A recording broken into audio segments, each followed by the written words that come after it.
दोस्तों, बड़ी खबर निकलकर सामने आ रही है। ईरान की खुली चेतावनी, ऐसा हमला करेंगे कि पछताओगे। ट्रंप की धमकी पर ईरानी राष्ट्रपति का पलटवार। आखिर नेतन्याहू के साथ ट्रंप ने ऐसा क्या बोल दिया कि भड़क गया ईरान। जानेंगे पूरा मामला और अगली खबर में आपको बताएंगे यूएई सऊदी की लड़ाई में इस्राएल की मौज, खाड़ी में बनेगा नया मुल्क। क्या सोमालीलैंड के बाद इस्राएल का अगला कदम यमन में। लेकिन दोनों खबरें बताने से पहले बांग्लादेश में खालिदा जिया की जनाजे की नमाज और कौन कौन हुए इसमें शामिल, इस पर बात कर लेते हैं। दोस्तों, बांग्लादेश की पहली महिला प्रधानमंत्री और बांग्लादेश नेशनलिस्ट पार्टी बीएनपी की चीफ खालिदा जिया के निधन के एक दिन बाद बुधवार को ढाका में कड़ी सिक्योरिटी के बीच उनके जनाजे की नमाज हुई। जनाजे की नमाज दोपहर में मानिक मियां एवेन्यू में हुई। भारत के विदेश मंत्री एस जयशंकर ने बांग्लादेश नेशनलिस्ट पार्टी के एक्टिंग चेयरपर्सन और जिया के बेटे तारिक रहमान से मुलाकात की और भारत सरकार की ओर से शोक जताया। जयशंकर ने प्रधानमंत्री नरेंद्र मोदी का पत्र रहमान को सौंपा, जिसमें उन्होंने इस अनुभवी नेता के निधन पर शोक जताया था। जिया को संसद परिसर स्थित जिया उद्यान में उनके पति और बांग्लादेश के पूर्व राष्ट्रपति जियाउर रहमान की कब्र के पास दफनाया गया। उनके जनाजे में शामिल होने के लिए देश भर से 10 लाख लोग जुटे, यानी उनकी जनाजा रस्मों के मौके पर ढाका की सड़कों पर जन सैलाब उमड़ पड़ा।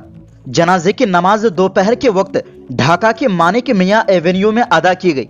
बैतुल मुकर्रम नेशनल मस्जिद के खतीब मुफ्ती मोहम्मद अब्दुल मालिक ने जनाजे की नमाज पढ़ाई, जबकि बांग्लादेश नेशनलिस्ट पार्टी की स्टैंडिंग कमेटी के सदस्य नजरुल इस्लाम खान ने मरहुमा जिया की मुख्तसर जिंदगी पर रोशनी डाली।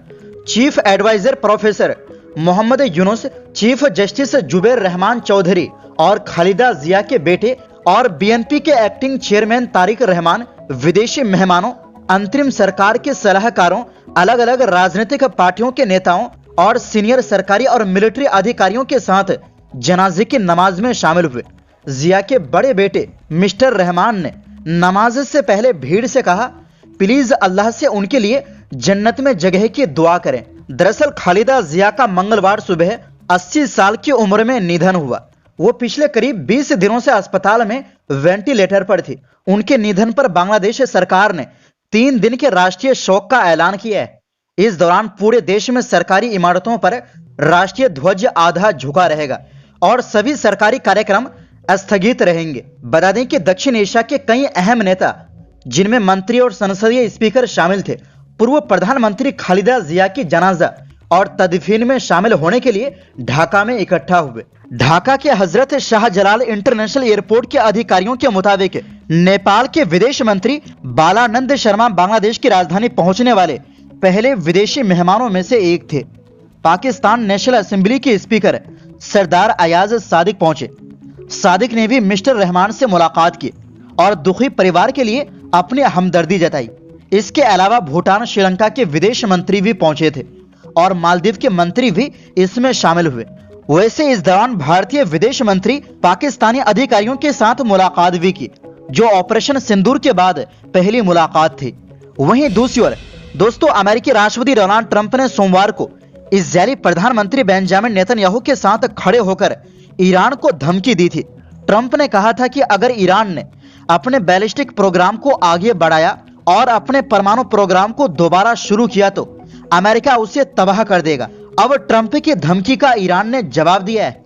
ईरान के राष्ट्रपति मसूद पेजेश्कियान ने ट्रंप पर पलटवार करते हुए कहा है कि अगर अमेरिका ने हमले की हिमाकत की तो ऐसा जवाब देंगे कि उसे अपने हमलों पर पछतावा होगा। सोशल मीडिया प्लेटफॉर्म एक्स पर एक पोस्ट में ईरानी राष्ट्रपति पेजेश्कियान ने बिना अमेरिका का नाम लिए कहा, इस्लामिक गणराज्य ईरान पर किसी भी दमनकारी आक्रमण का जवाब बेहद खतरनाक होगा और ऐसा होगा कि हमला करने वाले को पछतावा होगा। दरअसल ट्रंप ने नेतन्याहू के साथ अपने आवास मारे लागो में पत्रकारों को संबोधित करते हुए कहा था कि अगर ईरान अपने बैलिस्टिक हथियारों का भंडार बढ़ाने और अपने परमाणु प्रोग्राम को फिर से खड़ा करने की कोशिश करता है तो उसके खिलाफ अतिरिक्त सैन्य कार्रवाई की जा सकती है। हालांकि उन्होंने ईरान से बातचीत करने की अपील भी की। ट्रंप ने कहा, अब मैं सुन रहा हूं कि ईरान फिर से अपने प्रोग्राम को बनाने की कोशिश कर रहा है और अगर वे ऐसा कर रहे हैं तो हमें उन्हें फिर से नीचे गिराना होगा। हम उन्हें गिरा देंगे, हम उन्हें पूरी तरह तबाह कर देंगे। लेकिन उम्मीद है कि ऐसा नहीं हो रहा है। उन्होंने आगे कहा, मैंने सुना है कि ईरान समझौता करना चाहता है। अगर वे समझौता करना चाहता है तो ये कहीं ज्यादा समझदारी भरा होगा। फ्लोरिडा स्थित अपने रिसोर्ट में नेतन्याहू के साथ बैठक से पहले ट्रंप ने पत्रकारों से बातचीत की थी। दोनों नेताओं की बैठक ऐसे समय में हुई जब मध्य पूर्व में हालात तनावपूर्ण है और इजराइल ईरान के बीच तनाव बढ़ा हुआ है। एनबीसी न्यूज ने इस महीने की शुरुआत में रिपोर्ट किया था कि नेतन्याहू और इजरायली अधिकारी इस बात को लेकर फिक्रमंद है कि ईरान अपने बैलिस्टिक मिसाइल प्रोडक्शन को तेज करने की कोशिश कर रहा है। ईरान के बैलिस्टिक मिसाइल प्रोग्राम को इस साल की शुरुआत में हुए इजरायली हमलों से भारी नुकसान हुआ था। खबर यह भी आई थी कि ईरान अपने उन परमाणु संवर्धन स्थलों को दोबारा बना रहा है जिन पर अमेरिका ने जून में बमबारी की थी। जब ट्रंप से पूछा गया कि क्या वो ईरान पर इजरायली हमलों का समर्थन करेंगे तो उन्होंने कहा, अगर ईरान अपने मिसाइल प्रोग्राम पर आगे बढ़ता है तो मैं कहूंगा कि इजरायल हमला करे, और अगर ईरान अपने परमाणु प्रोग्राम को फिर से शुरू करता है तो मैं कहूंगा कि इजरायल तुरंत हमला करे। वहीं दूसरी ओर दोस्तों, मिडिल ईस्ट और हॉर्न ऑफ अफ्रीका की राजनीति एक नया मोड़ पर खड़ी दिख रही है। 26 दिसंबर 2025 को इजरायल ने सोमालीलैंड को एक स्वतंत्र देश के रूप में मान्यता दी। इसके बाद अब चर्चा है कि इजरायल और उसके सहयोगी देश दक्षिण यमन को भी देश के तौर पर मान्यता दे सकते हैं। यमन को लेकर सऊदी अरब और यूएई के हित आपस में टकरा रहे हैं। इस हालात से इजरायल को रणनीतिक फायदा मिलता दिख रहा है। दक्षिणी यमन पहले एक अलग देश रह चुका है और उसकी सीमाएं साफ तौर पर तय है।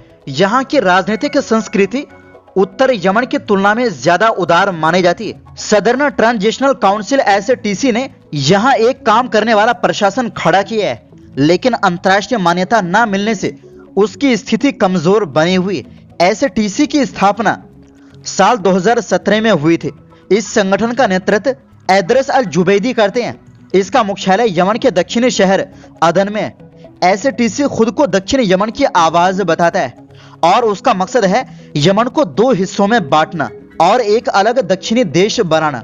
इसके समर्थक लगातार दक्षिण यमन का पुराना झंडा लहराते हैं और खुले तौर पर अलग मुल्क की मांग करते हैं। एक्सपर्ट का मानना है कि अगर दक्षिण यमन को मान्यता मिलती है तो ईरान समर्थित हौथी बागियों और मुस्लिम ब्रदरहुड जैसे संगठनों का असर कम होगा।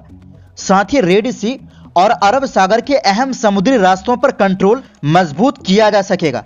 यूएई और सऊदी के बीच यमन को लेकर चल रही खींचतान में इजरायल इस स्थिति का फायदा उठा सकता है। इसी वजह से सवाल उठ रहा है कि क्या खाड़ी क्षेत्र में एक नया देश बनने की राह तैयार हो रही है। वैसे इसकी संभावना कम है क्योंकि सऊदी अरब की धमकी के बाद यूएई अपना कदम पीछे हटा दिया है और अपने सभी सैनिकों को यमन से बुलाने का ऐलान कर दिया है। ऐसे में इजरायल का मकसद पूरा होना लगभग नामुमकिन है। लेकिन अगर इसका उल्टा रहा तो फिर इजरायल के लिए यहां पर मौका हो सकता है। तो दोस्तों, फिलहाल के लिए इस रिपोर्ट में बस इतना ही। फिर मिलते हैं एक नई रिपोर्ट्स के साथ।